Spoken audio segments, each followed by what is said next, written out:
Hi, everyone. Thanks for joining today. I'm Reagan Sonnabin. I am an entrepreneur, real estate investor, and corporate housing operator. Today, I am so excited to have my friend Dustin Geroski joining us. Yeah, thank you for having me. Of course, welcome, welcome. Dustin and I were just comparing notes a few minutes ago, and we both are going a lot of different directions these days, but also focusing in and honing in on areas that are most important to us, as many of us in Owners Club have been doing over the last almost a year now. And of course, now here we are, within 30 days of Squat Up again, and I know it's going to be amazing, if not more amazing than last year. And we're all always in for so many amazing new adventures. So, Dustin, I know we've kind of worked and talked over time about a lot of different things, but I know you are really like the guru of co-living these days. It's funny because, I know you work with Pad Split, you do other things as well. You're doing a lot with Deal Sauce. So, what would you say your area of emphasis is right now and going forward? Yeah, so we're in the middle of teaching or hosting co-living inside of sub two the semesters, and that's been cool because it's helped me narrow like a lot of the questions. It's helped me it's like the more you talk about something, just the more you focus on it. Yep. So moving forward is really tripling down on Everest. Like we each of us have our own Everest, so like my official Everest is helping 1,000 people afford housing with co-living. But a side quest has evolved into helping 1,000 students acquire their first co-living property Wow. because there are different barriers to entry, whether it's capital, knowledge, deal flow, or all three. So that's the focus moving forward is helping people get properties as well, in addition That's to so the cool. yeah, because that's the best way I could summarize it is there's like there's hurdles Mhm. to buying a property, and especially if people work a W-2, those hurdles are 10 times bigger or can be. Absolutely. As far as your focus, kind of this side, I forget what you called it. That was a good term, but not side hustle, but side journey, what have you. Are you focusing on a particular geographic area right now, or and also kind of from an operations perspective? Is everything you're doing with Pad Split, or are there other ways that you're doing that? Any kind of areas of emphasis as far as, maybe demographics, age groups, who you're serving, etc.? Yeah, for the current time being, we're sticking pretty close to Central Florida, North Florida. So like both Hmm. uh Jacksonville's already established, but Pensacola is right on the cusp of opening. They had data 3 weeks ago, now they don't. That's about to come back. But I really like the Panhandle, Nice. um, and then Atlanta. But we're also looking at Phoenix. So those are our top three regions. Central and North Florida as one region, Hmm. and then Atlanta, outskirts, and then Phoenix. I didn't realize you were looking at Phoenix. So I was, oh goodness, what's the guy's name there? That I was talking to him last week because I had a property I was kind of kicking around the idea. The Pad Split rep there. He was really amazing. Hmm. I'm drawing a blank right at this moment, but in any case, good to know. All exciting. And then the Georgia part. So, uh, so tell me what your own expansion is looking like. I know you've got the student side of things as well as your own portfolio continuously growing. Yeah, so part of the way we'll like work with others is whether it's finding the deal, like we're providing the deal and then like experience consulting for equity in a sense, Mm, um, different structures like that. Yeah, and then really, ideally, it is Florida at this current stage, just because we have hmm. so many resources here, whether it's handyman, Yeah. contractors, multiple property managers. So from a scalability point, Florida is our bread and butter. Like we own Hmm. throughout Orlando, Kissimmee, just below Daytona, a couple properties. And then next we're looking at Jacksonville. Hmm. But we do have contacts as well in the other states, but I would say the big focus is Florida currently. And so, as far as the co-living semester, so that's in progress right now. Mhm. And so you mentioned the 1,000 students as part of the Mount Everest. So how many people are going through the semester at the moment? I'm kind of curious to see how that all plays out. Yeah, so I mean the typical live Zoom has about 130 to 150 people. Wow. And then a lot of people watch the recording. Like I'm a recording type guy. I like Hmm. 1.5 speed. Yeah, me too. Otherwise, so You anyway, can't get through it all. yeah. And so, I mean, essentially, Pace said it's not going to be replaced for 5 years. So it has a tremendous evergreen, like a Wow. residual effect. Hmm. And so, yeah, ultimately, we're showing like A to Z, what a, how to, how to vet the deal, like the black and white parts of the buy box, Hmm. bed, bath, simple things. That was the first class. The second is more subjective because you could show five people a property and you get 10 answers on how many Yes. rooms. Yes. So we brought in a pad split rep and we really deep dived into the appropriate, in her opinion, pad split's opinion, how to Uh-huh. structure a property. The third week that's coming up, uh, that'll be next week, but we'll be looking more at it'll be a recap, and then I have a pad split that's going to go live here in a couple weeks that I live about 15 minutes away from. So I'm Hmm. going to go over before and after pictures, showing like the bus stop, like really break it down. Oh, And wow. then, so that'll be week 3. And then week 4, um, we're going to, there's a couple properties we're looking at. So we're going to show people if they are bringing on private money, how they can structure that, like where it makes sense for everyone. So we'll be Hmm. showing examples like that. Oh, wow. Interesting. Um, and there's 12 weeks, is that right? No, so moving forward, a lot of them are going to be just 4 weeks, very Mm, condensed. And okay. some of the feedback on older courses was that it was very long and a lot of tangents. So this one is very focused. Got it. And tell me more about this consulting for equity approach. That's really cool. Yeah. So, I mean, it's still evolving, but a lot of people approach me, Tracy, and they'll have a property. They're like, they may have money, Mm-hmm. and so different forms of it are available, but essentially it's maybe they have the money, but they don't have the confidence to tackle that first property. And we'd be Yep. like, hey, we can use our full network, our expertise on evaluating the property and Mm-hmm. negotiate a percentage of equity.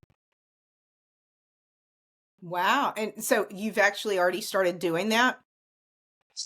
Yeah, so not with Tracy per se, but I've done it on other properties. So it's a very easy, natural segue. The pets what I bought here, well, I guess I wouldn't call it consulting for equity, but I was the hunter and found Mhm. it because as you know, a lot of properties don't work, so it takes a lot of time and energy to find one. Got it. Um, Now, okay, I'm curious. You mentioned Phoenix, but then you kind of came back to other geographies closer to you. So is that more like kind of a one-off or one you're looking at in one of these consulting for equity type scenarios? Or because I've heard that market's really good for pad split there and that their occupancy is really good. Yeah, yeah. So um, I'm doing some work with Kaipo. He's in Hunters Club, and so Hmm. he's local, and so we are open to that since he is. boots on the ground. Hmm. Got it. Got it. And Yeah. now when I think about the things that we've talked about over, I don't know, the last however many months, like you were the one that first told me about Oxford House, I think. And Hmm. then I don't know, did you come to the informational session I had last week? I think it was really late, right? It was at 6 o'clock Oh, Central, okay. so 7 o'clock for you. Okay, for me it's late. I did record it if you want to watch it. Okay.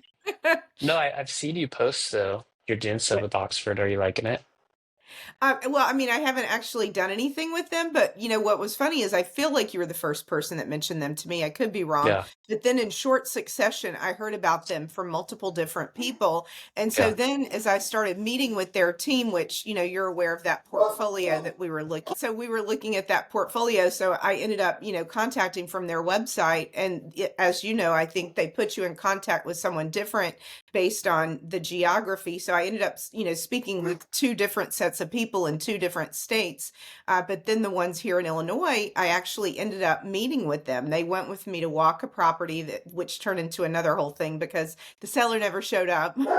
So Mm, that was the real mess. So we were talking about Oxford House. So anyway, I ended up meeting with them, and they were really amazing. And they actually brought three people to the showing, and it was like 9 degrees that day, and we were standing outside, and they waited with me for like an hour.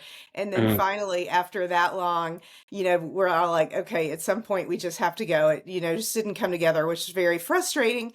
But during that time, I had the chance to get to talk to them and kind of know the team and everything else. And I realized they were super knowledgeable. And so, you know, because I have been hearing about this from different Owners Club members, different Sub 2 members, I'm like, okay, everybody's talking about Oxford House, but a lot of it's kind of third hand information.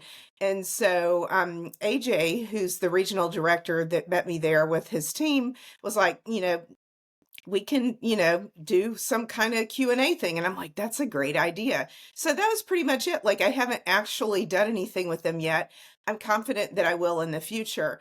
And it was really nice meeting with them too, because, you know, even before we got there on site for that one showing, we started talking about, you know, where they were looking to expand within the state of Illinois. And I mean, he was just an encyclopedia of information, and ended up, you know, giving me a list of where they're looking. And so I started kind of looking at some things and so forth. But in any case, all of that to say that, you know, I feel like you've got a lot of different flavors of co-living, I think, you know, in various parts of what you're doing. So tell me how you would describe, or even maybe how you do describe in the co-living semester, kind of how you approach that and how you look at it, and what really falls within the co-living arena that you personally are focusing on. yeah. Well, if you want, I could even screen share Oh, cool. where essentially it's the buy box. Is that what you mean in a sense? Well, just, you know, I guess more than anything, kind of just this observation that there's a lot of things that can fall within co-living. And so, you know, Mm, like how people define it is different. But sure, I would love to see your buy box. okay. Yeah, I wasn't quite sure what you meant. Um, but yeah, because co-living is a very broad umbrella word, of course. Exactly. The way we're at least teaching it in this semester, which there might be a second one, I don't know. Hmm. It's speculative, but it's been mentioned. This first one, though, it's more, like the concept crawl, walk, run. Hmm. We're sticking with the crawl and a little bit of walking. So Okay. we're sticking under the pad split umbrella, Hmm. um, just because it is a tremendous filter. Because as soon as you're outside of pad split, then it's different vetting, underwriting, For especially the sure. demand, identifying demand. Um, but yeah, I remember when we first spoke Oxford, which is of course under the co-living umbrella. Hmm. Um, I've I mentioned it those few months ago because I have a friend that he owns a few, Hmm. and he's showing me everything, um, like the lease before they close. He showed me after they close. Like it is a very attractive model, and Hmm. it's the buy box, in my opinion, is basically identical. Yep. 'Cause if it doesn't work for pad split, it's like, oh, it's really the same.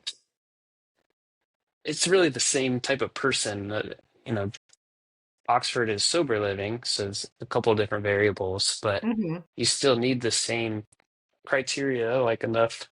You don't want the HOA. You want to be closer to larger jobs. Hmm. Ideally, you're closer to, public transport.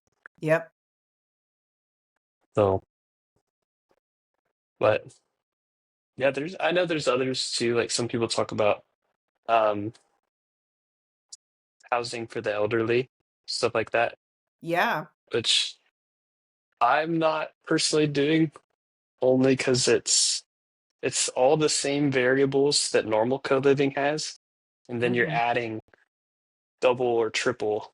So I'm not, from a scaling perspective, I don't feel that's appropriate for me quite Well, yet, and I if think, ever. one of the things that it seems like, whether it's Oxford House or Pad Split, for me, what's attractive, I mean, yes, of course, with those, you're going to have less cash flow than you would compared to kind of the DIY doing it yourself.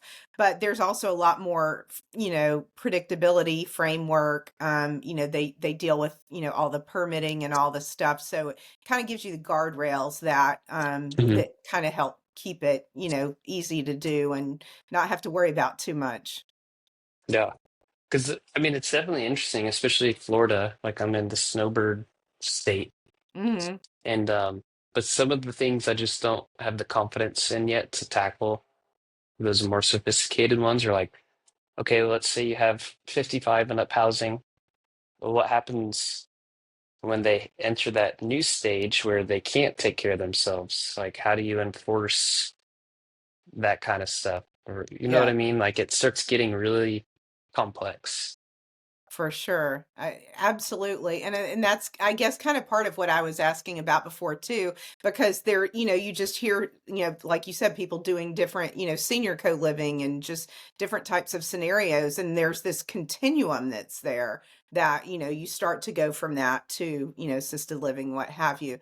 So I know you're going to need to wrap up here in a minute. So I want to go ahead and just kind of get to a couple of thoughts or questions, maybe things that you might want to share. So other than the underwriting, which I think underwriting is really critical, period, but for co-living in particular, give me a sense of maybe some trial and error type things that you share with people in the semester, and especially for people maybe who aren't in the semester right now, but that might watch it later or catching up, on the recordings even today. Yeah, yeah. Let's see, I still have good 6 minutes. I can push Okay. it a bit. Um, I'd say the big thing, especially if it's your first handful, is don't fall in the temptation of HOA. Because I have two HOAs. In Mm. other properties we don't have HOA, but two's enough. Like Mhm. the amount of emails and texts I get, I'm just like, but beyond that, in terms of voting, like even if it's an STR community, Mhm. I've seen those where mentally I'm like, okay, I can justify this, but they can change their rules, and then out of nowhere, after you sink a bunch of money in, they could say, oh, we do allow Airbnb, but you can't do rent by the room or whatever. Mm. So that's the first thing is, yeah, I wouldn't even touch HOA. Mhm. The next is is it okay if I just screen share actually? Sure. Yep. Just it's a property that we're finishing up, and I think Mhm. it's a really good like model or benchmark. Okay. Um, I Do you don't have see to the like, sharing icon there? It's down at the bottom, an upward facing arrow. yeah, I was just pulling up my presentation. There we go. So this is one that we're finishing up now. It's going to go live, and we're ordering the furniture. It's already arriving. Okay. Um, but we bought it. It's just below Daytona. It was a failed Airbnb sub two deal, Okay. and so we're changing it from a three, 2.5 to an eight, 2.5, and then the projected cash flow 1,600. the annual cash on cash return Now I lost after. your screen show there. Let It was me up and try then it again. disappeared. Yeah, I'll try again. Okay, how about now? There we go. Okay, so but yeah, failed Airbnb. Um, Essentially, we expect it to cash flow 1,600 a month, and that's including, reserves, maintenance, property manager, utilities, like everything. And Wow. then, And have you done a failed Airbnb before? I haven't, but my one of the partners on this one has. Hmm. He's bought a few like that. And then the Port Orange is just below Daytona. Hmm. So like some of the really big things that we're within 10-minute drive of is Daytona Airport, the big speedway, there's two colleges, and then there's a massive hospital. So it's really close to some big important things, like a lot of people, very transient. Yep. Now I know Um, the public transportation thing is big. What are some of the other, I mean, you're marking some of it here in this example. Do you have like that top three or five things that you look at immediately and, maybe are kind of the very first things you look at?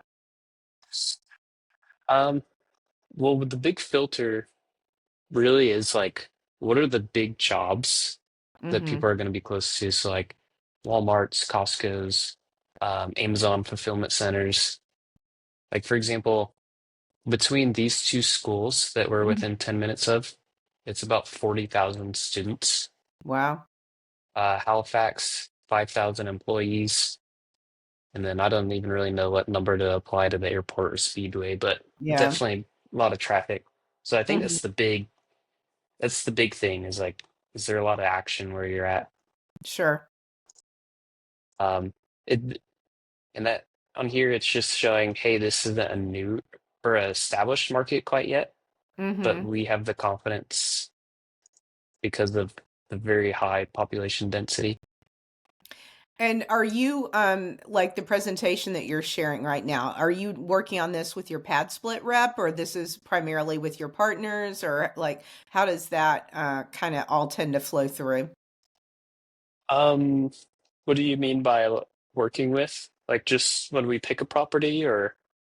Yep, like I know you had told me a while back, that you had a lot of good data that you would get from your pad split rep. So it sounds Mhm. like, there's kind of some collaboration and partnership there. So just kind of getting a sense of, like how you tend to do all of that, like who gets involved at what stage in the process. Yeah, yeah. I mean, so at this stage, I'll vet it pretty thoroughly before even mentioning it to him. Hmm. And then once I verify like the population's dense enough, like a few different things, like on this picture, it shows there's 5 bus stops within a quarter mile. So after Mm. I vet it pretty thoroughly like that, Hmm. I'll show it to the rep and just get confirmation. Got it. Yeah, you've got it down to a science. I mean, that's great. Love it. Yeah, if you want, I'll share this buy box, but it's essentially a calculator and then like a buy box just to help just really, filter through all the different properties. It helps. It keeps it more black and white. Absolutely. Yeah, I mean, that's what you got to do. You got to really be ruthless with your underwriting because, we all know that, you can't underwrite optimistically, that you got to be real. Yeah. I'll say one other black and white, I Hmm. guess, metric that helps filter is at like a bare minimum, the Hmm. city population should be Hmm. like minimum 50,000, but ideally or over 100,000. Got it. That helps. Excellent. Well, this has been great. I know we went over a little bit what you originally had in mind, so hopefully you'll make it on time to your next meeting. This was fun and always, and looking forward to continuing to follow along. Are you going to be leading anything at Squad Up? Yeah, yeah, I'm a Sherpa, but I don't know what I'm doing. Same here. I know. I've got to figure out exactly what that looks like. But of course, I raised my hand right away, like I want to be one, and then we'll figure out the details later. Yeah, yeah, co-living Sherpa, but that's all I know so far. Got it. Excellent. Well, it will be an adventure, I'm sure. Well, Yeah, have a good rest of your afternoon. Thanks for making time. This has been great as always, and looking forward to following along as things continue. yeah, yeah. Thank you for having me. I'll see you in a couple weeks.